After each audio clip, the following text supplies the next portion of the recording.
안녕하세요. 손잡히는 구약탐구의 이명신 목사입니다. 오늘부터 성경 공부가 시작이 됩니다. 관심 갖고 참여해주신 많은 분들에게 깊은 감사를 드립니다. 이번 공부를 통해서 우리가 구약을 조금 더 쉽게 알아가는 시간이 되었으면 좋겠습니다. 이제 1주차 공부 시작해보도록 하겠습니다. 먼저 수업 기간은 오늘 2월 2일부터 3월 9일까지입니다. 매주 화요일 오전 10시 30분에 유튜브에 업로드된 강의 영상 링크를 제가 단체 카톡방에 보내드립니다.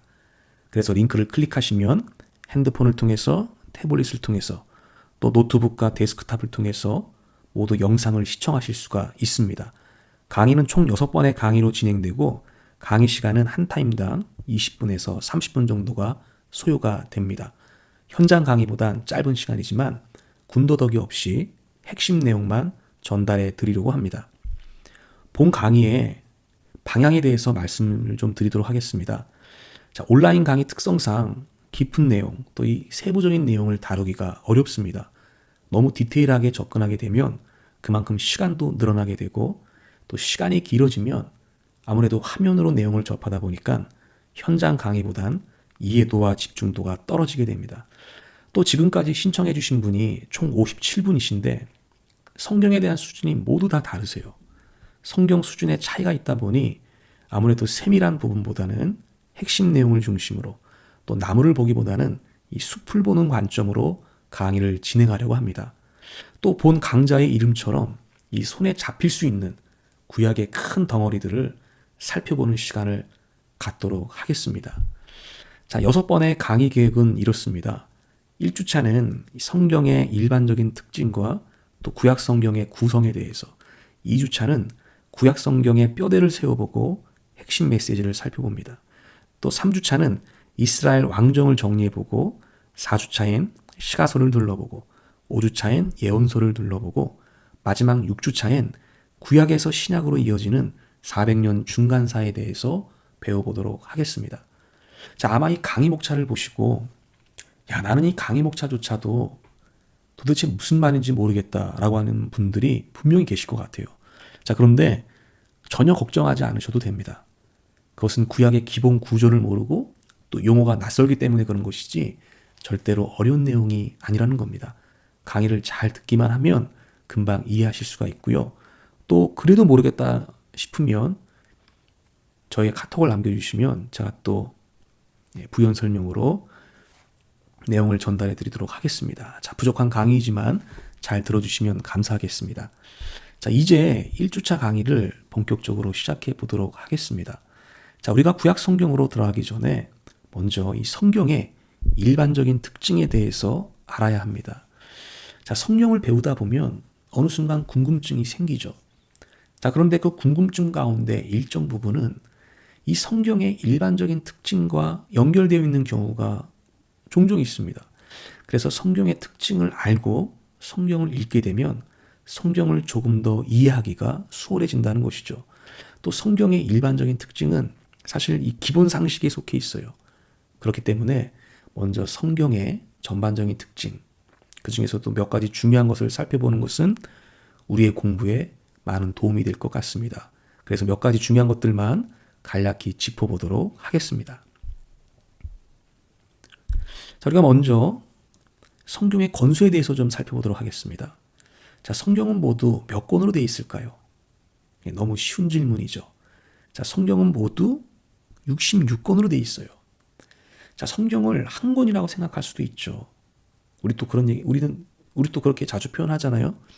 자, 그런데 성경이 이 한 권이라는 말은 사실 관습적인 표현이에요. 관습적 표현. 정확히 말하면 이 개신교의 성경 권수는 66권입니다. 자, 그 66권을 모은 것이 뭐라고 얘기하냐? 성경 전서라고 얘기하는 거예요.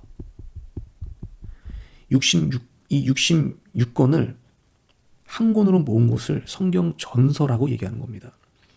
흔히 우리가 보는 성경이 이 한 권의 전서로 묶여져 있기 때문에 성경을 한 권으로 생각하기가 쉽죠.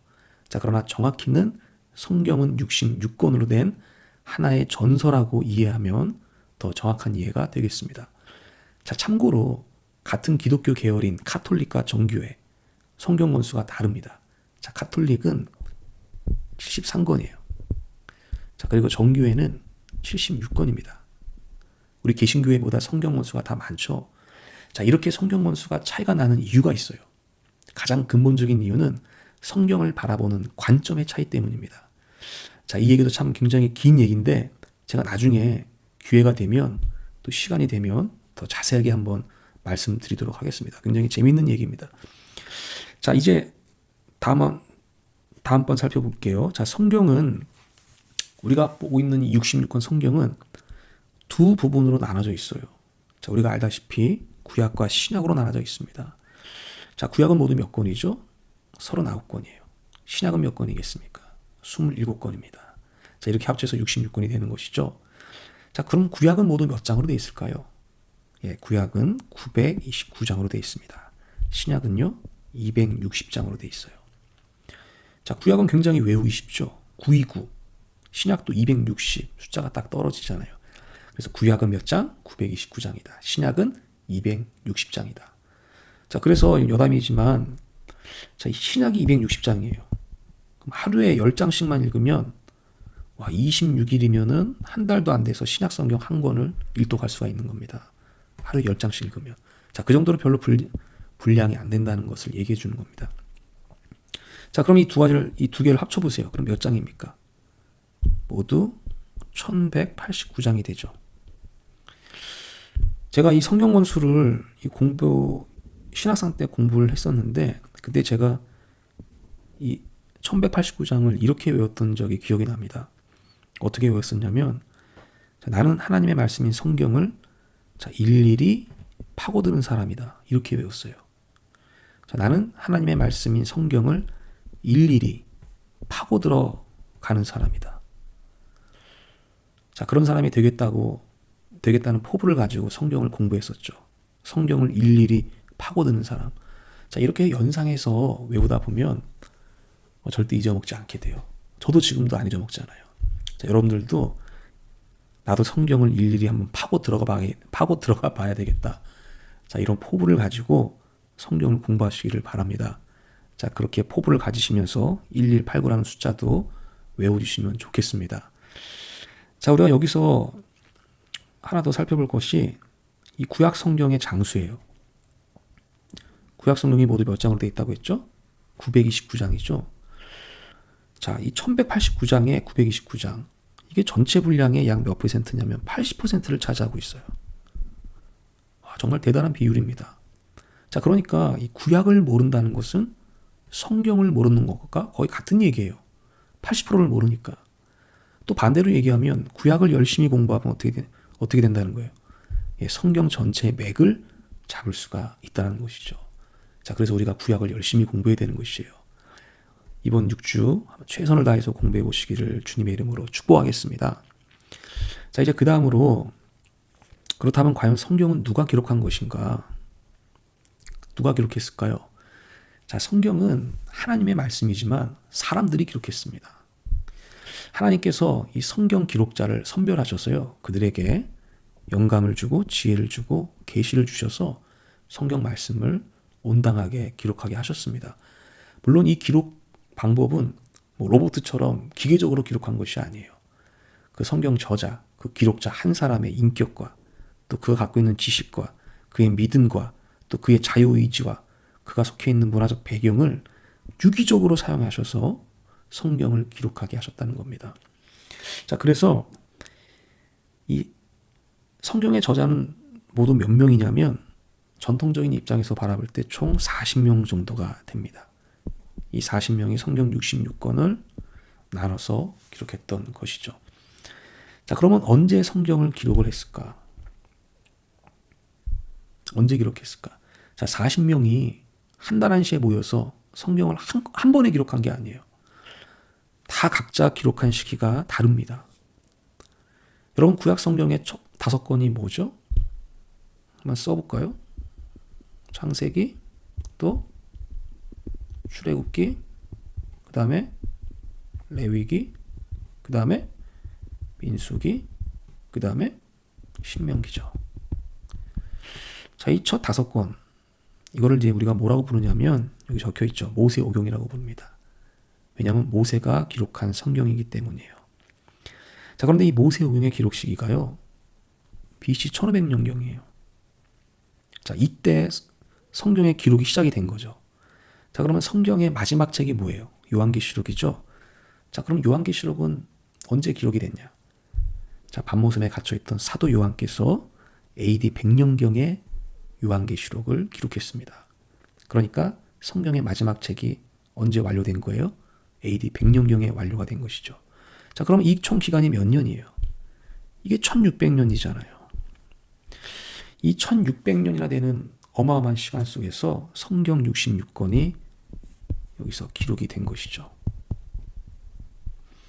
자, 그런데 참 놀라운 점이 있습니다. 그게 뭐냐면 이 1600년 동안 40명의 저자들에 의해서 성경이 기록이 됐는데, 이 40명의 저자는요, 서로가 서로를 잘 몰라요.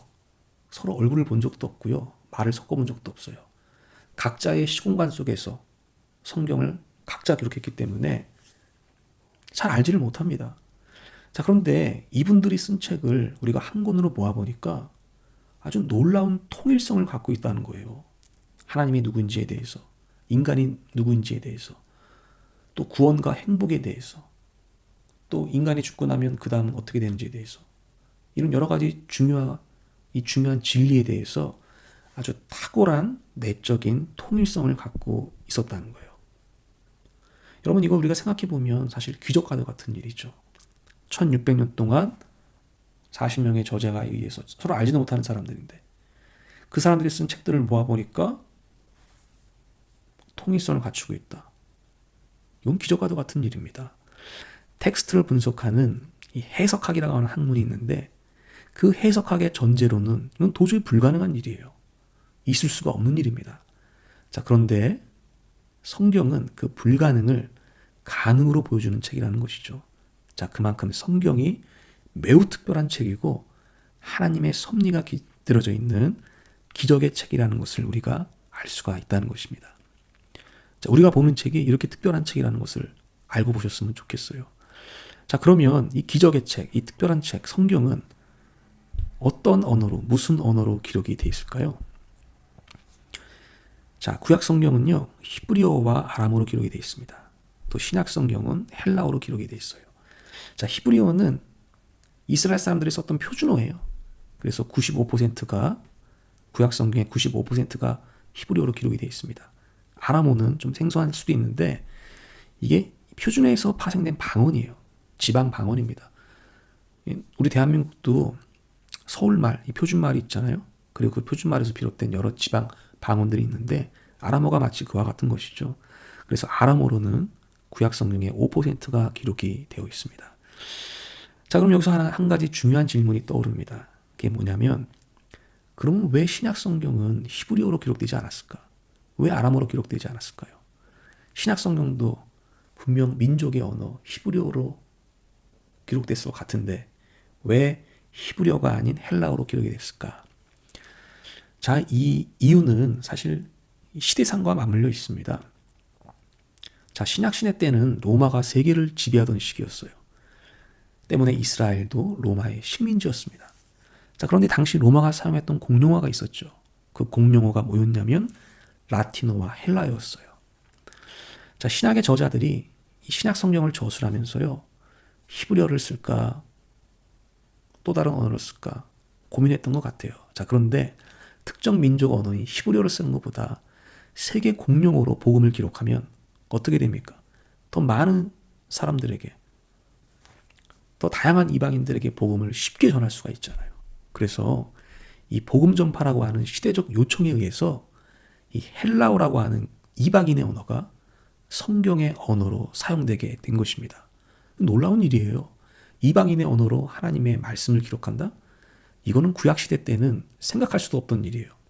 그런데 신약에 와서 이런 엄청난 변화가 일어나게 된 것이죠. 자, 이런 모습만 보더라도요, 신약시대가 이방인의 시대라는 것을 우리가 볼 수 있고 알 수 있는 대목이라고 할 수 있겠습니다. 자, 여기까지 우리가 성경의 일반적인 특징에 대해서 살펴봤습니다. 자, 어떻게 잘 따라오고 계신지 모르겠습니다. 자, 어떤 분들에겐 쉬울 수도 있고 또 어떤 분들에겐 어려울 수도 있습니다.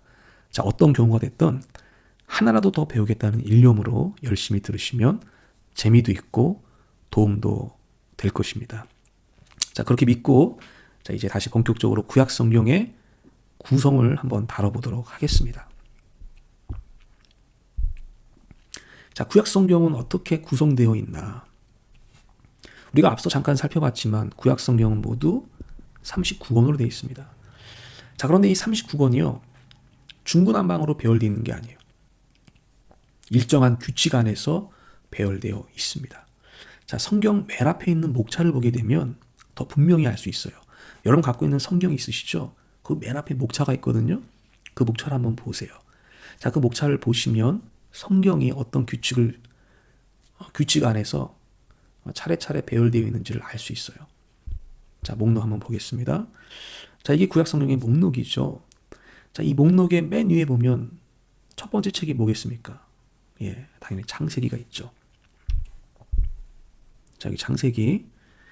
자, 이 창세기부터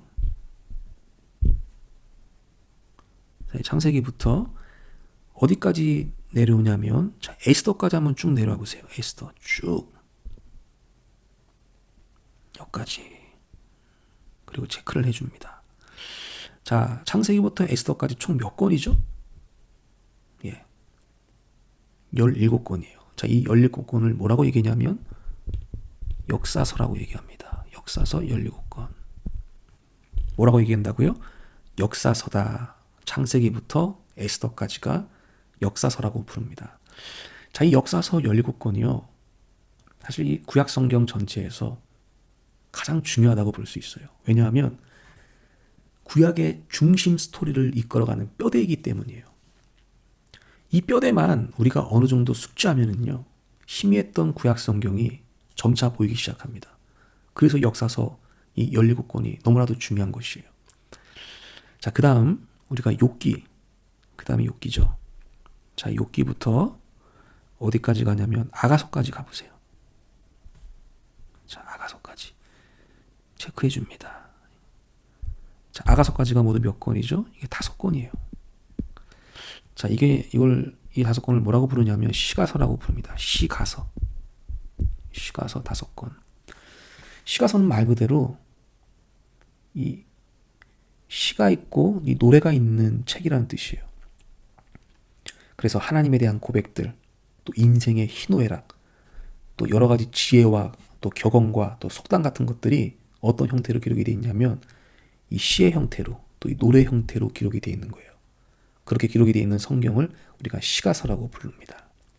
자, 이 시가서는요, 5권밖에 안 되지만 분량이 참 많아요. 그리고 굉장히 재미있고 또 철학적인 책입니다. 공부하면 공부할수록 굉장히 흥미로운 책이에요. 우리가 4주차 때 더 자세히 배워보도록 하겠습니다.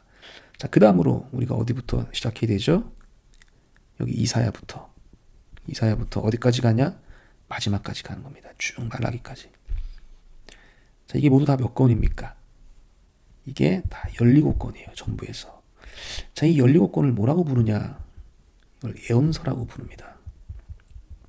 애언서 17권. 자, 애언서는 뭐냐면요, 하나님께서 보내신 애언자들의 말이에요. 자, 주로 이스라엘 백성들이 이 죄악의 길로 갈 때 하나님은 애언자들을 보내셔서 이 회개와 심판의 메시지를 선포하셨거든요. 자, 그때 애언자들이 선포했던 그 말씀들이 이 애언서에 다 기록이 되어 있습니다. 자, 물론 회복의 메시지, 은혜의 메시지도 있죠. 그러나 주된 흐름은 이 회개와 심판의 메시지라는 거 알아두시면 되겠습니다. 역시 5주차 때 더 자세히 배워보도록 하겠습니다. 자, 우리가 이렇게 목차를 통해서 구성을 살펴보니까 자, 성경도 일정한 규칙 안에서 배열되어 있다는 걸 알게 되죠. 자, 역사서는 어떻게 돼요?